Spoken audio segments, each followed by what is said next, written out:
¿Sabían que cada segundo el Sol expulsa billones de toneladas de partículas cargadas que viajan a velocidades asombrosas hacia la Tierra?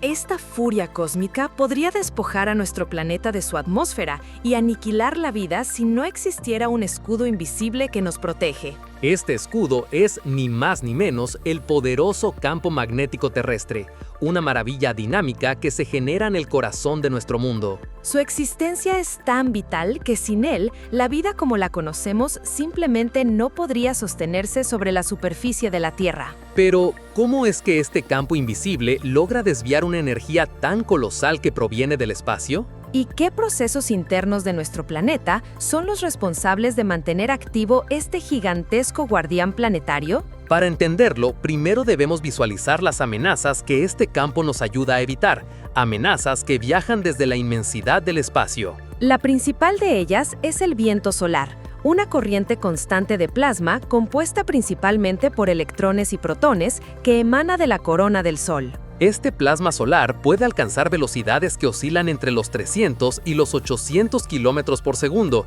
aunque en eventos extremos puede superar los 2000 kilómetros por segundo. La temperatura de estas partículas es extraordinariamente elevada, pudiendo superar el 1.000.000 de grados Celsius en la corona solar, desde donde son aceleradas. El viento solar no es una ráfaga ocasional, sino una emisión continua, un río de partículas que impacta constantemente todo lo que encuentra en su camino a través del sistema solar. Además del viento solar, el Sol produce eventos mucho más energéticos y esporádicos, como las eyecciones de masa coronal. Una eyección de masa coronal es una expulsión masiva de plasma y campo magnético desde la corona solar, que puede contener miles de millones de toneladas de materia. Estas eyecciones viajan a velocidades impresionantes, desde unos pocos cientos hasta más de 3.000 kilómetros por segundo en los casos más potentes. Cuando una eyección de masa coronal se dirige hacia la Tierra, puede generar tormentas geomagnéticas de gran magnitud, capaces de alterar drásticamente nuestro entorno espacial. Pero la amenaza no solo proviene de nuestro Sol, también nos acechan los rayos cósmicos galácticos, partículas de muy alta energía originadas fuera de nuestro sistema solar. Estas partículas provienen de fenómenos violentos en galaxias distantes, como explosiones de supernovas, agujeros negros o núcleos galácticos activos. Los rayos cósmicos galácticos, principalmente protones, son mucho más energéticos que las partículas del viento solar y pueden penetrar más profundamente en la materia. Si estas partículas y explosiones solares alcanzaran directamente la superficie terrestre, las consecuencias serían catastróficas para la vida. La radiación ionizante que transporta daña directamente el ácido desoxirribonucleico de los seres vivos, provocando mutaciones genéticas, cáncer y otras enfermedades graves. Imaginen un mundo sin este escudo invisible. La atmósfera terrestre, la capa protectora que respiramos, sería erosionada gradualmente por el incesante bombardeo de estas partículas energéticas. Esto es precisamente lo que se cree que le ocurrió a Marte. Hace miles de millones de años, Marte poseía un campo magnético, pero al perderlo, su atmósfera fue arrastrada por el viento solar. Hoy, la atmósfera de Marte es apenas una 100ª parte de la densidad de la atmósfera terrestre, incapaz de retener agua líquida o proteger la superficie de la radiación. Pero, ¿de dónde surge entonces nuestro protector campo magnético terrestre? La respuesta yace a miles de kilómetros bajo nuestros pies, en el corazón hirviente de nuestro mundo, específicamente en su núcleo externo. El núcleo externo de la Tierra, con un radio de aproximadamente 2.200 kilómetros, está compuesto principalmente por hierro líquido, con una pequeña proporción de níquel y elementos más ligeros como silicio u oxígeno. A estas profundidades, las temperaturas alcanzan los 5000 grados Celsius o más, y la presión es millones de veces mayor que la atmosférica. Debido a las diferencias de temperatura y composición, el hierro líquido del núcleo externo experimenta movimientos de convección constantes, fluyendo en vastas corrientes. Estos movimientos son similares a los del agua hirviendo en una olla, donde el material más caliente y menos denso asciende, mientras el material más frío y denso desciende. A medida que la Tierra rota sobre su propio eje, estas corrientes de hierro líquido en movimiento son desviadas por el efecto Coriolis. Este efecto, el mismo que influye en los patrones climáticos y oceánicos en la superficie, hace que las corrientes de hierro fluyan en espirales y vórtices. El hierro líquido es un excelente conductor de la electricidad, por lo tanto, su movimiento crea gigantescas corrientes eléctricas. Y tal como la física nos enseña, cualquier corriente eléctrica en movimiento genera a su vez un campo magnético. Este proceso de automantenimiento, donde el movimiento del metal líquido genera un campo magnético que a su vez impulsa más movimiento y corriente, se conoce como la teoría de la geodínamo. La energía necesaria para mantener esta dínamo en funcionamiento proviene principalmente de dos fuentes internas de calor. Una es el calor primordial residual de la formación de la Tierra y la otra es el calor liberado por la cristalización del hierro en el núcleo interno sólido. El núcleo interno, con un radio de 1200 kilómetros, está creciendo lentamente a medida que el hierro líquido del núcleo externo se enfría y solidifica en su superficie. Así, el campo magnético terrestre no es estático, sino una entidad dinámica que cambia y se adapta constantemente, con una fuerza que varía entre 25.000 y 65.000 nanoteslas en la superficie. Su existencia genera una vasta burbuja protectora alrededor de nuestro planeta, conocida como la magnetosfera. La magnetosfera se extiende por decenas de miles de kilómetros en el espacio, actuando como la primera línea de defensa contra las partículas energéticas del Sol y del cosmos. Del lado que mira hacia el Sol, la magnetosfera es comprimida por el incesante empuje del viento solar, extendiéndose solo entre 6 y 10 radios terrestres. Un radio terrestre es aproximadamente de 6.371 kilómetros. En el lado opuesto al Sol, la magnetosfera se estira en una cola larga y delgada que se extiende por cientos de radios terrestres, como la cola de un cometa. La primera barrera que encuentran las partículas del viento solar al acercarse a la Tierra es la onda de choque de proa, o bow shock.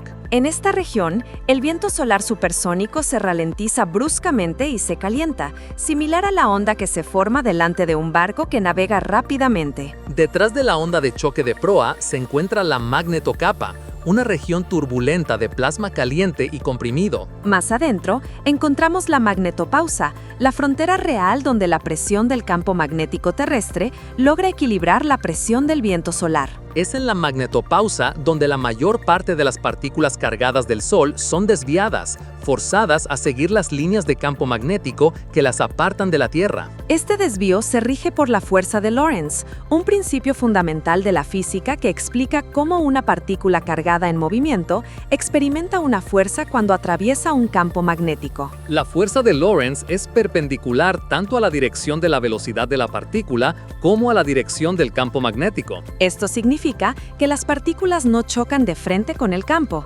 sino que son empujadas a lo largo de trayectorias curvas, evitando que impacten directamente con nuestra atmósfera. Sin embargo, algunas de estas partículas cargadas logran entrar en la magnetosfera, siendo atrapadas en dos regiones con forma de donut que rodean la Tierra. Estas regiones son los famosos cinturones de Van Allen, descubiertos en 1958 por el científico estadounidense James Van Allen. El cinturón interno de Van Allen está compuesto principalmente por protones de alta energía y se encuentra a una altitud de aproximadamente 2.000 a 5.000 kilómetros sobre la superficie terrestre. El cinturón externo, por el contrario, contiene mayormente electrones de alta energía y se extiende desde los 13.000 hasta los 60.000 kilómetros de altitud. Los cinturones de Van Allen actúan como gigantescas trampas magnéticas, capturando las partículas dañinas y evitando que lleguen a altitudes más bajas, donde podrían representar una amenaza mayor. Estas partículas atrapadas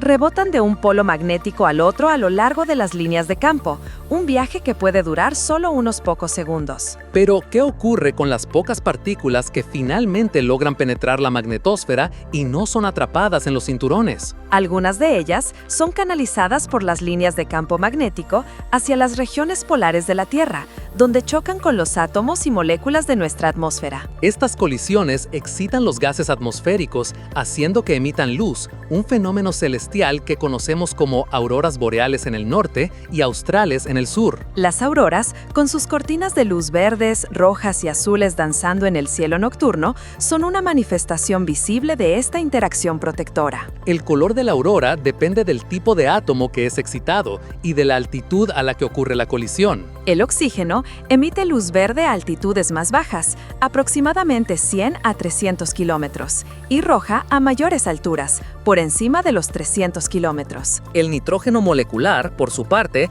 produce colores azules y violetas, típicamente a altitudes más bajas. Las auroras son hermosas, pero también son un recordatorio constante de la intensa batalla que se libra en el espacio exterior y que la Tierra gana cada día gracias a su campo magnético. La protección del campo magnético terrestre es absolutamente fundamental para la vida tal como la conocemos y para el desarrollo de la civilización humana. La radiación cósmica sin control podría causar daños irreparables en el ácido desoxirribonucleico de las células, lo que llevaría a un aumento drástico en las tasas de cáncer y mutaciones. No solo afectaría a los humanos, sino también a todas las formas de vida vegetal y animal, alterando ecosistemas enteros y la cadena alimentaria. Los organismos vivos han evolucionado bajo el paraguas de este campo protector. Su ausencia cambiaría radicalmente las condiciones de habitabilidad. Más allá de la biología, el campo magnético es crucial para nuestra infraestructura moderna, de la que dependemos por completo. Las tormentas geomagnéticas causadas por las eyecciones de masa coronal que no son desviadas por completo pueden tener efectos devastadores en la tecnología terrestre. Uno de los ejemplos más famosos es el evento Carrington, ocurrido en el año 1859, la tormenta geomagnética más fuerte registrada en la historia. Durante este evento, las auroras fueron tan intensas que pudieron ser vistas en latitudes tropicales, incluso en el Caribe y Centroamérica. Los sistemas de telégrafo en todo el mundo se vieron gravemente afectados. Hubo incendios en estaciones telegráficas y los operadores recibían descargas eléctricas. Algunos operadores incluso informaron que podían seguir enviando mensajes a pesar de que habían desconectado las baterías de sus equipos. Si un evento de la magnitud del Carrington ocurriera hoy, las consecuencias serían incomparablemente peores debido a nuestra hiperconectividad. Se estima que una tormenta solar extrema podría causar fallas generalizadas en las redes eléctricas, provocando apagones masivos que durarían semanas, meses o incluso años. Los transformadores eléctricos, especialmente los de alto voltaje, serían vulnerables a las corrientes inducidas por la tormenta, quemándose y siendo difíciles de reemplazar. La reparación de una red eléctrica a esa escala podría costar billones de dólares y llevar años, sumiendo a grandes partes del mundo en la oscuridad y sin servicios básicos. La infraestructura satelital, que es vital para las comunicaciones globales, el sistema de posicionamiento global, la navegación aérea y marítima y la observación meteorológica, también sería severamente afectada. Los satélites podrían sufrir daños permanentes en sus componentes electrónicos o quedar fuera de órbita debido a la expansión de la atmósfera superior causada por el calentamiento.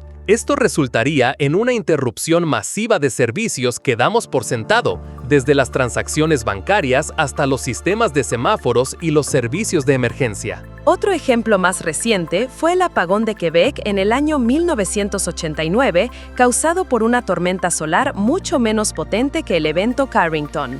En este caso, la tormenta geomagnética indujo corrientes en la red eléctrica de la provincia de Quebec, Canadá. Esto sobrecargó los transformadores de la red, provocando un colapso total del sistema eléctrico en menos de 90 segundos. 6 millones de personas quedaron sin electricidad durante 9 horas en pleno invierno, un recordatorio vívido de nuestra vulnerabilidad. La protección del campo magnético también ha permitido la evolución de la vida de maneras más sutiles, pero igualmente fascinantes. Se ha descubierto que muchos animales, desde aves migratorias hasta tortugas marinas, peces como el salmón e incluso algunas bacterias, utilizan el campo magnético terrestre para orientarse. Este sentido, conocido como magnetorrecepción, les permite navegar por vastas distancias con una precisión asombrosa, utilizando el campo como un mapa y una brújula naturales. Por ejemplo, las aves migratorias como el petirrojo europeo tienen proteínas en sus ojos sensibles al campo magnético que les permite ver las líneas de campo como patrones de luz. Las tortugas bobas, por su parte, pueden detectar tanto la intensidad como la inclinación del campo magnético, lo que les ayuda a encontrar su camino de regreso a las playas donde nacieron para reproducirse. Si el campo magnético desapareciera o se invirtiera rápidamente, estos sistemas de navegación biológicas se verían gravemente comprometidos, con consecuencias desconocidas para la supervivencia de estas especies. Hablando de inversiones, el campo magnético terrestre no es estático en el tiempo geológico. De hecho, ha experimentado numerosas inversiones de polaridad a lo largo de la historia de la Tierra. Durante una inversión, el polo norte magnético se convierte en el polo sur magnético y viceversa, un proceso que puede durar miles de años. La última inversión completa, conocida como la inversión Brunhes-Matuyama, ocurrió aproximadamente 780.000 años. Durante el proceso de inversión, la fuerza del campo magnético puede disminuir drásticamente, llegando a ser tan solo un 10% de su fuerza actual. En esos periodos de debilidad, la Tierra sería mucho más vulnerable al impacto del viento solar y los rayos cósmicos. Esto podría resultar en un aumento significativo de la radiación en la superficie, afectando la vida y las tecnologías en modos que aún no comprendemos del todo. Los estudios geológicos indican que las inversiones no están necesariamente asociadas con extinciones masivas de la vida, pero sí con periodos de inestabilidad y cambios ambientales. Actualmente, los científicos observan que el campo magnético terrestre se está debilitando en algunas regiones, como la anomalía del Atlántico Sur. En esta área, que se extiende desde Sudamérica hasta el sur de África, el campo es inusualmente débil, lo que provoca que los satélites que pasan por allí experimenten un mayor bombardeo de partículas. Esto requiere que los operadores de satélites apaguen temporalmente los componentes electrónicos más sensibles para evitar daños, un recordatorio de la fragilidad de nuestra tecnología. El debilitamiento actual no es necesariamente un signo de una inversión inminente, ya que la fuerza del campo fluctúa naturalmente a lo largo del tiempo. Sin embargo, los científicos están monitoreando de cerca estos cambios para comprender mejor la dinámica del campo y predecir su comportamiento futuro. Para esto, utilizamos una combinación de instrumentos en tierra y satélites espaciales. En tierra, una red global de magnetómetros mide continuamente la dirección y la intensidad del campo en diferentes puntos del planeta. Desde el espacio, misiones como los satélites SWARM de la Agencia Espacial Europea o las sondas Van Allen de la Administración Nacional de Aeronáutica y el Espacio recopilan datos vitales. Estos satélites miden la fuerza y la dirección del campo magnético con una precisión asombrosa, lo que permite a los científicos construir modelos detallados de la geodinamo. Comprender cómo se genera y evoluciona el campo magnético es crucial para predecir no solo las inversiones de polaridad, sino también el clima espacial. El clima espacial se refiere a las condiciones cambiantes en el entorno espacial de la Tierra, impulsadas principalmente por la actividad solar. Los esfuerzos de investigación actuales se centran en mejorar nuestros modelos predictivos para alertar con antelación sobre las tormentas solares y sus posibles impactos. El campo magnético terrestre es una maravilla de la naturaleza, un escudo invisible forjado en las profundidades de nuestro planeta, cuya existencia es tan fundamental como la atmósfera que respiramos. Nos ha protegido durante miles de millones de años, permitiendo que la vida florezca y que la civilización se desarrolle hasta el punto que conocemos. Su constante e imperceptible trabajo es un recordatorio de lo interconectados que estamos con los procesos geológicos de nuestro propio hogar planetario. Es una danza compleja de hierro líquido en movimiento, fuerzas cósmicas y escudos protectores que culmina en la posibilidad misma de nuestra existencia. Si les ha fascinado esta increíble historia de protección planetaria, los invitamos a unirse a nuestra comunidad de exploradores. Suscríbanse al canal para no perderse ninguna de nuestras profundas inmersiones en los misterios de nuestro universo. Denle un me gusta a este video si han aprendido algo nuevo y fascinante. Compartan este conocimiento con sus amigos y familiares para que más personas descubran la importancia de este escudo magnético. Y por supuesto, déjenos un comentario con sus preguntas o pensamientos sobre el campo magnético terrestre. Nos encantaría saber su opinión.